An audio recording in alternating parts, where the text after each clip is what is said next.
আধুনিক সমাজে স্ট্রেস, উদ্বেগ আর বিষণ্ণতা এমন তিনটি অতিথি যারা আমাদের মনের দরজায় কড়া নাড়ছে প্রতিনিয়ত। দ্রুতগতির জীবন, প্রতিযোগিতার চাপ আর সামাজিক প্রত্যাশার ভারে আমরা ক্লান্ত, ভেঙে পড়ছি একটু একটু করে।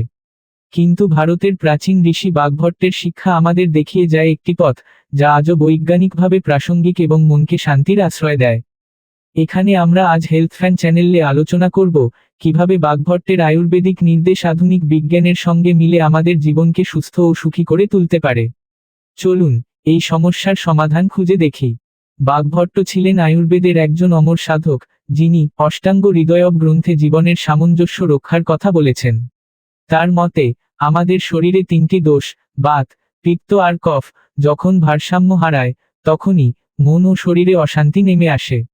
আধুনিক বিজ্ঞানও এখন স্বীকার করে যে স্ট্রেস হরমোনের ভারসাম্যহীনতা আমাদের উদ্বেগ আর বিষণ্ণতার মূল কারণ।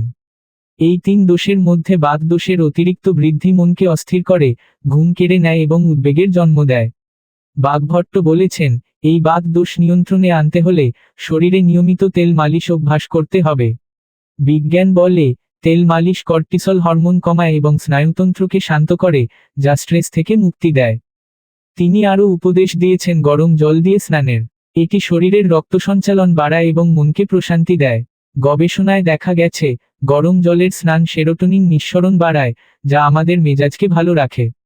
আমাদের খাবারের প্রতিও বাগভট্ট বিশেষ নজর দিয়েছেন।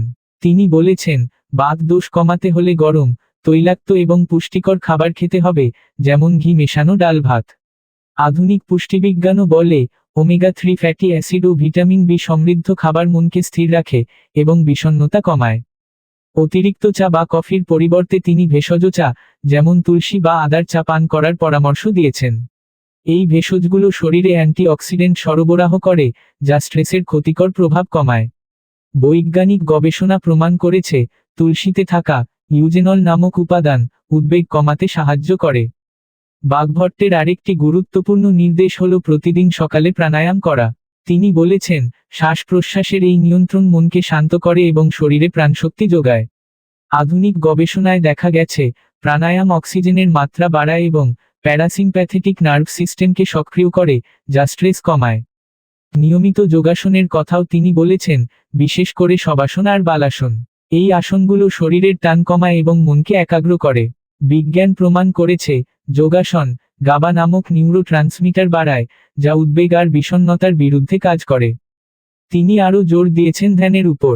প্রতিদিন কিছুক্ষণ নীরবে বসে মনকে স্থির করলে আমরা নিজেদের সঙ্গে সংযোগ স্থাপন করতে পারি। গবেষণা বলে, ধ্যান মস্তিষ্কের অ্যামিগডালার কার্যকারিতা কমায়, যা ভয় আর উদ্বেগের কেন্দ্র। বাগভট্টের নির্দেশে প্রকৃতির সঙ্গে সময় কাটানোর কথাও আছে। তিনি বলেছেন, গাছপালার মাঝে হাঁটা বা সূর্যের আলোয় থাকলে মন শান্ত হয়। আধুনিক বিজ্ঞানও বলে, প্রকৃতির সংস্পর্শে ভিটামিন ডি বাড়ে এবং স্ট্রেস হরমোন কমে। এছাড়াও তিনি পরামর্শ দিয়েছেন পর্যাপ্ত ঘুমের। রাতে নিয়ম করে শোয়া আর সকালে তাড়াতাড়ি ওঠা শরীরের জৈবিক ঘড়িকে ঠিক রাখে। গবেষণায় দেখা গেছে, 7-8 ঘন্টা ঘুম মেলাটোনিন নিঃসরণ নিয়ন্ত্রণ করে, যা মনকে সুস্থ রাখে। আমাদের জীবনে এই সহজ অথচ গভীর পরিবর্তনগুলো আনতে পারলে স্ট্রেস, উদ্বেগ আর বিষণ্ণতা অনেকটাই কমে যাবে। বাগভট্টের এই শিক্ষা শুধু প্রাচীন নয়, বরং আধুনিক বিজ্ঞানের সঙ্গে পুরোপুরি সামঞ্জস্যপূর্ণ। তাই হেলথ ফ্যান চ্যানেল থেকে আপনাদের অনুরোধ, এই পথে চলুন এবং জীবনকে নতুন করে উপভোগ করুন। আয়ুর্বেদ আর বিজ্ঞানের এই মিলন আমাদের জীবনে শান্তি এনে দেয়। আসুন আমরা সবাই এই পথে এগিয়ে যাই এবং একটি সুন্দর জীবন গড়ে তুলি।